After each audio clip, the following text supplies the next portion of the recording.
It's a moral issue, is it not?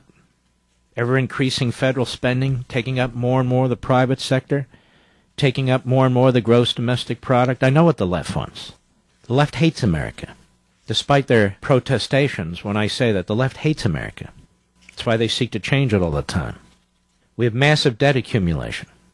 So this isn't merely about dreary and didactic statistics. It's about morality. The devastating consequences of wealth redistribution, of intergenerational thievery, massive federal spending, of endless borrowing, unimaginable debt accumulation on American society, and most particularly on the rising generation and future generations. It's a travesty. Stealing from the future does not establish the utopia promised by the statists. It is the rising generations, I should say the ruling generations, grave moral failure. I'm reading this from Plunder and Deceit.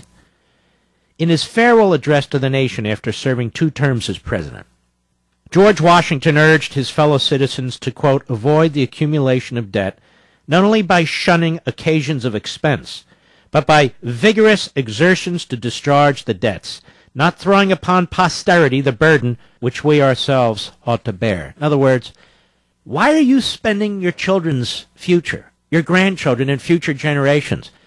It is your responsibility to pay as you go. It is your responsibility to do that which is right.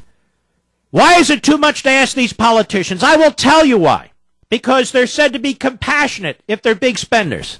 They're said to be compassionate if they're social engineers. They're said to be compassionate if they support redistribution of wealth. They're said to be compassionate if they create massive, unimaginable debt. They're said to be compassionate if they burden their children and grandchildren and future generations. And yet if you stand up to this, you're said to support austerity and to oppose the poor. You're said to oppose people who are less wealthy than you and less successful than you. People who need a handout and a leg up and a leg out and a hand up. Oh, yes. In other words, the propaganda, the language is all upside down. Those who truly believe in fiscal responsibility, of constitutional limits of government, of liberty and private property rights, of opportunity through free market capitalism, apparently that's not in anymore.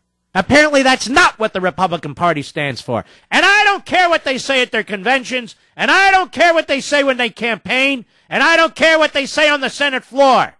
You know what they're telling you, America? They're telling you to drop dead. They're telling you this is the way it is. Move along. Take it or leave it on every single issue. Just move along. When you vote, it's just a process. That's how they view it, a process for re-election. And they lie to you. Whether it's immigration in Florida or whether it's Paul Ryan, the Speaker of the House. A new day, he says. Not quite there, Paul. You know what's infuriating about all this? All the recipients, all the people on the dole, whether they're wealthy or not wealthy, who are receiving our money, and who are receiving money from your children and grandchildren, money from people who aren't even born yet, they're such pigs. I'm so sick and tired of it. The idea you can't eliminate a government department or agency ever. The idea you can't close an office ever. The idea you can't fire people ever. The idea that every program is sacrosanct, and even the programs that aren't government programs, every liberal entity like Planned Parenthood is sacrosanct. The idea that we have to go broke over this and you and I have to pay confiscatory taxes and then we're told we don't pay enough. I mean, it's just incredible. And then they say, well, you get what you vote for. No, we don't get what we vote for. These guys run as fiscal hawks. They run as fiscal conservatives, and they run as constitutionalists, and they lied to us. They lied to us every election cycle. They flood us with commercials. They flood us with brochures and leaflets. They run around on Memorial Day holiday, shake our hands, say we're doing the best we can, and they are immediately selling out. What do you say to him if he says, look, it may shut down the government? Now, you're smart. You know they never shut down the government. They won't.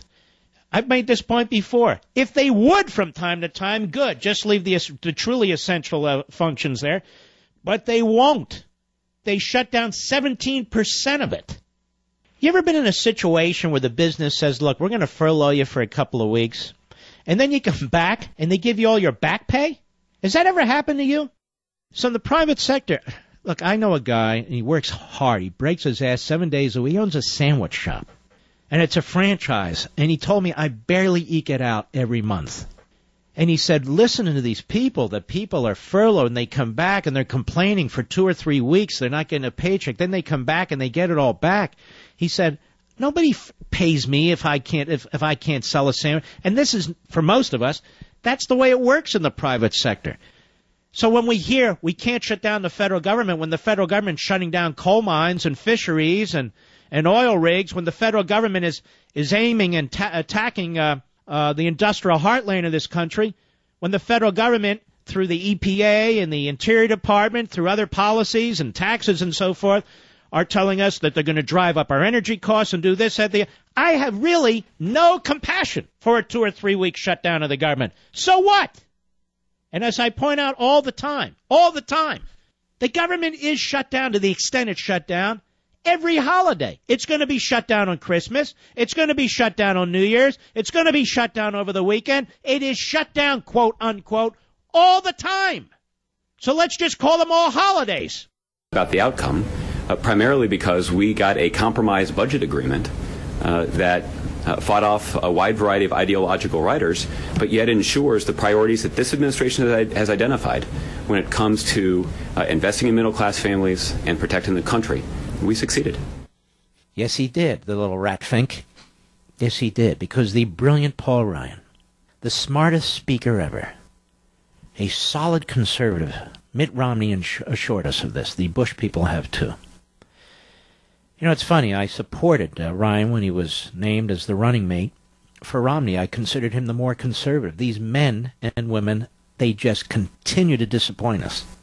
When they're actually in positions to do something rather than just propose things, they just fold up like a cheap tent, cheap deck chairs. It's appalling. I don't know, does anybody elect Republicans to make sure the government's open and the Constitution is usurped? Does anybody elect Republicans to make sure the government's open and private property rights are attacked? Does anybody elect Republicans to make sure the government's open so we can subsidize illegal immigration? No. Pathetic.